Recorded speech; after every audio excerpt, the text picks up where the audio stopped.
All right, get ready, because today we are going to be diving into some research about robots. Oh, cool. Yeah. Sounds fun. So this is research about how robots can communicate their emotions. Okay. And you might be thinking, hold on, robots' emotions, don't they just like deep and boop? Right, yeah. But it's this study looks at how robots can use sounds and gestures, like a woohoo or arc, to show their feelings without actually using words. Have you ever noticed how a simple chime from your phone can feel kind of happy, or like a warning beep on your computer can almost sound frustrated? Yeah, I can see that. Yeah, that's what we're looking at today. So we're talking about the increasing role of robots in our lives. Yeah. I guess particularly those social robots that are designed to interact with us more directly, right? And just like with any relationship, I think whether it's with another person or even with a machine, the ability to communicate emotions is so important for building trust and understanding. Yeah, for sure. So yeah, it's going to be interesting to see what they found.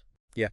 So in this study, researchers wanted to see how people would react to a humanoid robot named Pepper, expressing emotions through different types of sounds and gestures. Pepper. Okay. Yeah, so they had Pepper react to fairy tales, which is pretty cute when you think about it. Picture Pepper watching the three little pigs and then letting out an arc when the wolf is trying to throw down the houses. Right. Yeah. Makes sense. So they didn't just use one type of sound. They tested 4 different conditions.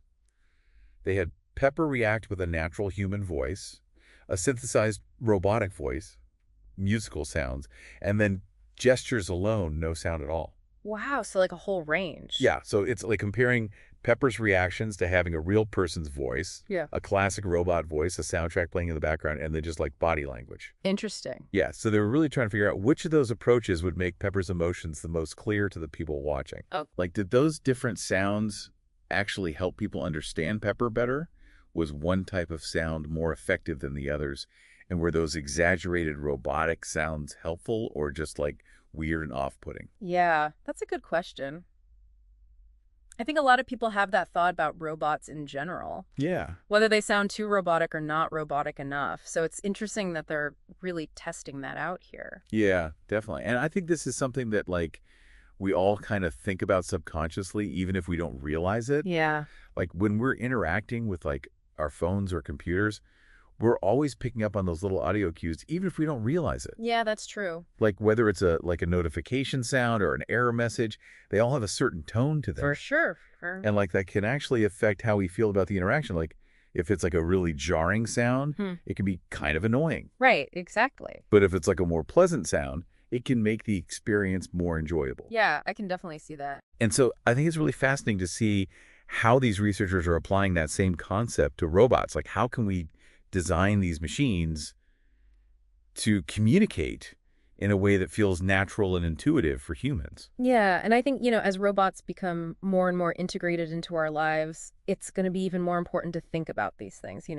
How do we want robots to sound? How do we want them to behave? Yeah. These are all big questions that we need to be thinking about now. Yeah, definitely. And this study is a really good starting point for those conversations. Yeah, I agree. So I'm excited to dive into the results and see what they found. Me too. This is fascinating. Awesome. Well, let's get to it. All right, let's do it. So they had these 40 participants watch videos of Pepper reacting to fairy tales. And they were looking to see if people could accurately identify the emotions that Pepper was trying to express. Okay. So they were really trying to figure out which approach would be the most effective for communicating those emotions. So do you have any guesses about which sound condition you think might have worked best? I mean, I would guess maybe the human voice, just because it's something that we're so familiar with. Yeah? We're used to hearing emotions conveyed through human voices. So maybe that would be the most natural and easiest to understand. Yeah, that's a really good point. And it kind of makes sense intuitively, right? Right. We're wired to respond to human voices. Yeah. So maybe that would translate well to robots too. Exactly. We'll see if you're right. Okay. Let's find out. All right. So the researchers, they found something pretty interesting, actually. Oh, really? Like what? So it turns out people were best at understanding Pepper's emotions when it sounded human. Okay, so you're saying like a robot with a natural human voice Yeah, was the most relatable. exactly. Okay, yeah, that makes sense to me. Yeah, to just doesn't, I mean, we're just naturally attuned to human voices. It's how we've like evolved to communicate and understand each other. Right, it's like our primary way of communicating. Exactly. And here's where it gets even more interesting. Sadness was the emotion that people recognize most accurately, no matter what kind of sound Pepper used. Oh, wow. So even when Pepper was just using gestures, people could still tell it was sad? Yeah, exactly. And researchers think this might be because sadness is such a fundamental human emotion. Like, it's often easier to recognize than more complex emotions like, jealousy or pride. Right, those are more nuanced, I guess. Yeah, exactly. So it's almost like a universal language of sadness. Even robots can speak it. Yeah, precisely. But on the flip side, happiness was most recognizable when Pepper used just gestures, no sound at all. Interesting. So maybe like a smile is all it takes even for a robot. That's a great point. Certain emotions might be better communicated through specific channels, voice for some, body language for Of others. course, that makes sense. But okay, get ready for this because this one threw me for a loop. Yeah, go ahead. Musical sounds were actually the least effective way for Pepper to communicate its emotions. Wait, really less effective than no sound at all? Yep. Less effective than just gestures alone. Wow. I would have thought music would be like perfect for expressing emotions. Yeah, you'd think so, right? Music is so powerful for us humans. But when it came to Pepper, the musical sounds actually made it harder for people to understand what it was feeling. Huh. So you're saying like a robot playing a sad song to show sadness doesn't really work? Not quite. The researchers think this might be because musical sounds feel artificial coming from a humanoid robot.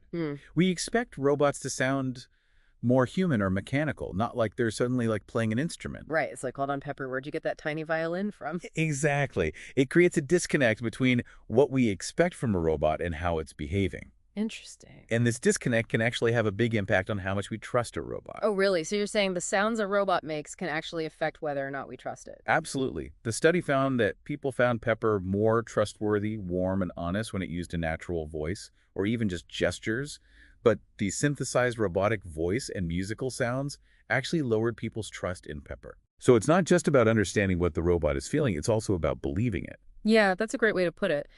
It seems like we instinctively trust things that feel genuine and authentic, and a robot trying to express emotions through music might come across as a little bit, I don't know, maybe manipulative, like it's trying too hard. Right, like it's putting on a show instead of being real. Exactly, which leads to a really important takeaway for anyone designing robots. We need to create robots that feel authentic robots, that align with our expectations of how they should sound and behave, if we want robots to be truly integrated into our lives as companions, helpers, even friends. They need to be able to communicate their emotions in a way that feels natural and believable. So it's not just about giving robots voices, it's about giving them the right voices, voices that make us feel like we can trust them. Precisely. And this research is a huge step towards understanding how to do that. It's pretty amazing to think that like something as simple as a woohoo or an arc can make such a big difference in how we see robots and relate to them. Right. It really shows just how complex it is to design for human-robot interaction.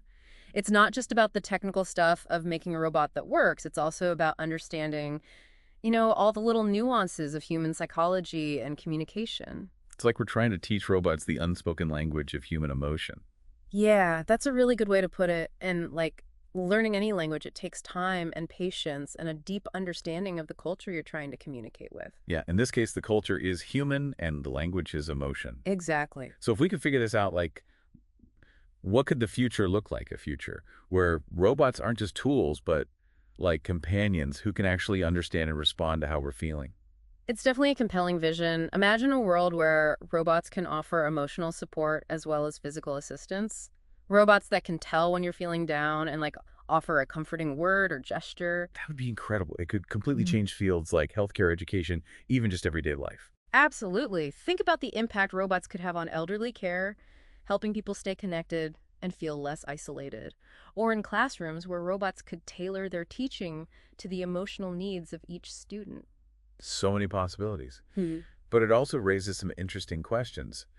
If robots can express emotions in a way that we understand and trust, are we going to start to empathize with them more?